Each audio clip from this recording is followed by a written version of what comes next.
Well, that wasn't meant to happen, was it? A 0-0 draw against Leeds in a game that we absolutely needed to win. As you can see, new graphics, by the way, just a simple, doesn't need too much graphics. We don't need the lineup. You guys have seen it. We went down to 10 men. And I would just like to congratulate Pepe on morphing into Zidane in that second half. Headbutting Alioski. In fairness, you know, they captured a few moments beforehand where Alioski is pushing him, just generally getting on his nerves. And I do get it. I get the frustration. You're not winning a game. You're not scoring or assisting. Pepe needs to be doing that. You're getting pushed around. Heavy tackles flying in. You're going to get angry. Maybe he said something. Maybe we'll find out. But as of right now, it just looks like an absolutely mad decision for Pepe to just walk up to Alioski and just headbutt him. He thinks he's Zidane. He's got a long way to go. Really, really disappointing from Pepe. But Saka came on. Whether he would have come on otherwise, I don't know. Maybe because we went down to 10 men, we needed someone like Saka to come on. And do you know what? He was incredible. Absolutely incredible. So, yeah, there is some positives to this. Wait, is there? Okay, yeah, clean sheet. We didn't concede even though we really should have. They hit the bar once and the post twice, I think. And there was plenty of other chances where Leeds would have scored 2, 3, 4 goals in a different game. So we were definitely lucky. There was an element of luck today that we didn't concede and we kept the clean sheet. But that is a positive, okay? We didn't concede and we didn't lose, despite the fact that we played almost 40 minutes with 10 men. Is there another positive? Saka was really good, but got injured at the end. I'm absolutely praying it's not like in my career mode where he's going to be out for God knows how long. Yeah, that's if he's out, I'll be absolutely gutted. But isn't it funny that I've been saying this for a while now, and I said it before the stream started, that Saka needs a rest. I said it on stream. By the way, link in the description if you want to come on over and watch it. I'm going to be live right now as you're watching this. We're playing FIFA, unlocking the new Bellerin card, which is going to be interesting. But I said Saka's played too much. He needed a rest. He's got a rest. And he comes on, does so well. He's literally our best player of the game. He was only on for 30, 35 minutes. He was the best player for us. And then he gets injured. It's just so typical. So really, really scary. Hopefully that's just a bash, but it didn't look good. It looks like he could be out for a week or two, maybe more. But we'll see. Hopefully that's not the case. What was another positive of today? David Luiz has a new child. Is it his first child? I have no idea. But the reason he didn't play today was because his wife gave birth. So congratulations, David Luiz. That's positive news, but nothing related to the game. No, that's about it. Otherwise, it was terrible. It was awful. And another waste of 90 minutes of my life watching Arsenal. Very, very, very frustrating right now because that is now 450 minutes of football without a goal in open play. This does not count, obviously, the penalty against Manchester United. 450 minutes! That is ridiculous! This is Arsenal Football Club. We're known to play good football, score a lot of good goals, but no, not anymore. It doesn't seem that way anyway. Arteta's got to change something. He changed one thing today. At half-time, Willian came off. You love to see it. He was okay, though. I don't really understand what made him take him off. Maybe there was a knock. I actually thought Willian was doing all right in the first half, surprisingly. But, yeah, it was great to see Nelson come on, although he didn't really have much to do in this game. He didn't really get a chance to show what he's about, but I'm really, really glad that Arteta showed that he's willing to do that again. It felt like he was doing that a lot when he first started the job, but in the last kind of 6 months or since lockdown ended, the first lockdown, when football returned, he suddenly stopped making those changes. I love it when a manager changes things at halftime if it's not working, because why waste time? Yeah, you could leave it till the 60th, 65th minute, and then it's too late in some cases. So I like to see changes being made early because it made a difference. We genuinely, I think, could have gone on to win this game had Pepe not got sent off. Yeah, I mean, to be fair, though, I should give some credit to Leeds because Bielsa has them playing so, so well. They're just a well-oiled machine. So many chances. I think they had 24 attempts by the end of the game to Arsenal's 9. Yep. Aubameyang missing again. Didn't have a good game at all. I thought Xhaka was not so great today. Ceballos was very wasteful. Many chances he was just, or many passes, I should say, that he was just missing. Literally just hitting the ball off the field. What's going on there, mate? Keep it on the pitch at least, you know. Holding and Gabriel, again, showed that they're kind of building a nice relationship there, or a partnership, I should say.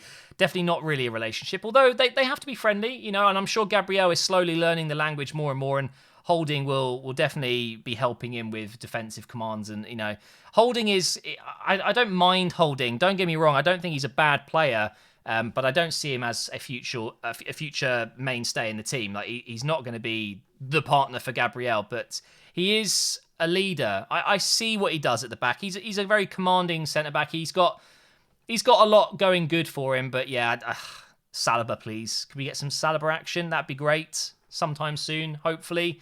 And then that leaves Bellerin and Tierney. They were okay today. I think Tierney was probably one of our better players.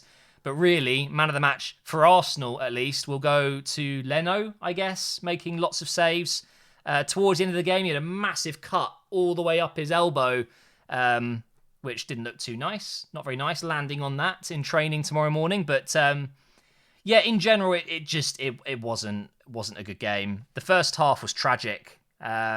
Leeds just dominating possession, having all the chances. And to be fair, when we got forward, we looked okay. We looked like we were actually doing something. Willock started as basically a number 10. Shame we don't have a number 10. I've seen what's happening on Twitter, by the way, between Mesut Ozil and Piers Morgan. If you don't know who Piers Morgan is, the best way to explain it is he's a dick, basically. Yeah, they're having a little bit of a argument over on Twitter, but yeah, it would be nice to have Mesut in a game like this. I think he would have potentially made a difference, because I thought Willock looked a bit lost today. He looked a bit, I don't know. He's a good player, don't get me wrong, but it wasn't enough, was it? To rely on a player like Willock as well to come in and be the creative player when Ceballos was pretty much playing as a defensive midfielder. Very, very difficult. So I'm not blaming him at all. But him, Nelson, Saka, you know, they're all getting more game time. Saka obviously is pretty much a first-team player now. I would like to see Nelson and Willock more. I think with the Europa League, they will get more time. Pepe is going to be missing for a few games now, so I'm guessing Nelson will get more of a go. Maybe Nelson on the left, and I guess Willian on the right. Or if Saka's fit, we play him on the right. I don't know what's going to happen there.